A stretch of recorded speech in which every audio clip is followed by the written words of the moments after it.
But this does put a smile on my face.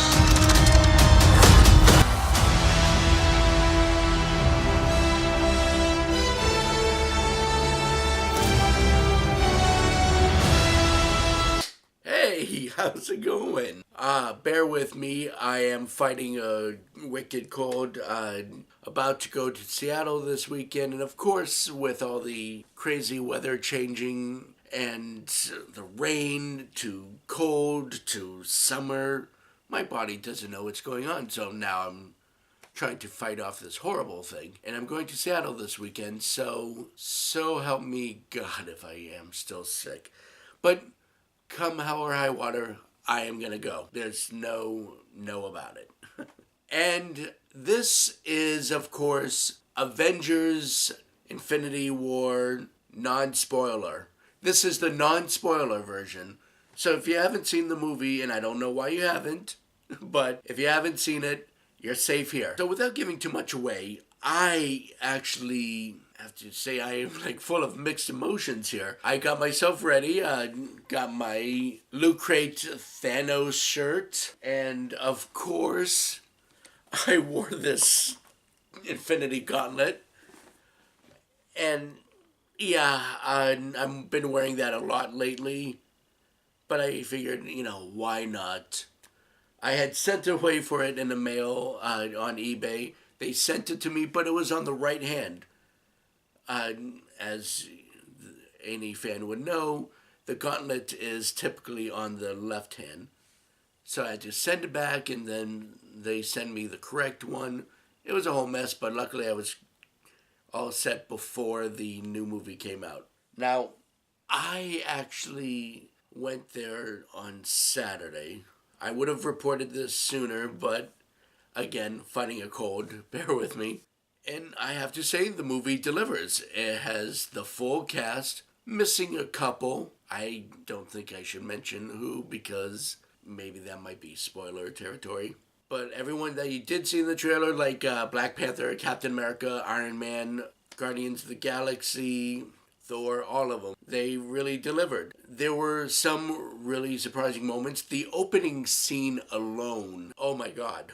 They pretty much start the movie off on devastation. There's a lot of different scenes, different locations, space. I appreciate that. In fact, aside from Guardians of the Galaxy, I can't really think of too many movies, superhero movies, that actually take place in space, unless it's like beginning of Man of Steel, Superman, or Green Lantern. But it's usually Earth focused. This one, like I said, many locations. And you could tell it was directed by the Russo brothers, because they do not let you forget you're in a different location with their huge, giant captions. Not as bad as Civil War, but it's still bah. Some characters that if you ever kind of weren't sure about or seen their solo films were iffy about, I really think they stepped it up a notch in this movie. Like Spider-Man. Okay, I liked Spider-Man Homecoming. And I loved his appearance in Captain America Civil War. But with Tom Holland, and this isn't a judgment on Tom Holland, because he is great, and he is the most lively Spider-Man on screen that I've seen. With Homecoming, it was a basic film. It's almost like they played it safe. It wasn't a terrible Spider-Man movie, but because of the presence of the MCU, it didn't feel like a Spider-Man movie. And this is no different, but this time, Spider-Man actually has a real presence about him. Like, finally, this is the movie I feel like Tom Holland has grown into Spider-Man. And this has only been like 2 years since we've been introduced to Tom's Spider-Man. The kid's got some acting chops, I gotta say. There are some villains in the movie that are brand new, and some of them were kind of like your typical big thuggish monsters that just wreck things. One was very intellectual, and I loved his presence. And then you also saw the return of certain villainous characters. We'll save that for the spoiler version, right? Or please go see the movie yourself. it's not really easy to say so much about a movie that I actually genuinely loved.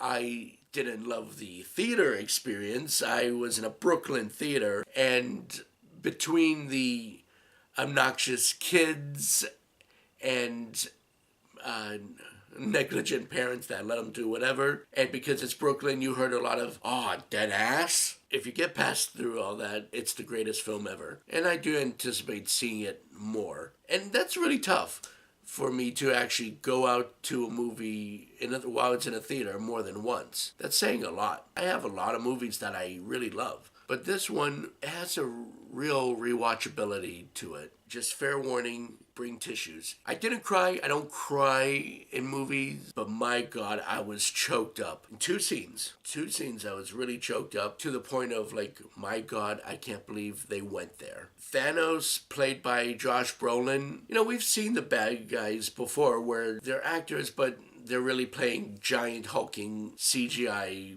beings. Hell, even Justice League, a movie I defend, knowing it's not that great, but I still defend it. It had Steppenwolf, and he was the same giant hulking villain, all CGI, but I never thought of him as any kind of threat, or even little motion. Up until Thanos, most villains were just, I am mad, and I've come for revenge. Thanos actually takes it up a step. Josh Brolin, even through CGI, he made me actually feel for the villain. A villain that wants to destroy the universe, but I actually felt for him. I mean, what else more can I say? People online are actually doing the whole, oh my God, Avengers Infinity War beat out Justice League in the first night.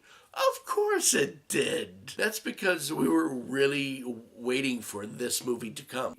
I mean, yes, there were the other Avenger movies, Avengers and then Avengers Age of Ultron, but they were just kind of just to get us through. Like, we were happy with the first Avengers, even though, again, I felt like they played it safe and it had little plot. But once they introduced Thanos in the post-credit scene of that movie, we knew something big was going to happen. Then Age of Ultron came along. What we expected for the villain was impressive, even though James Spader Ultron was funny.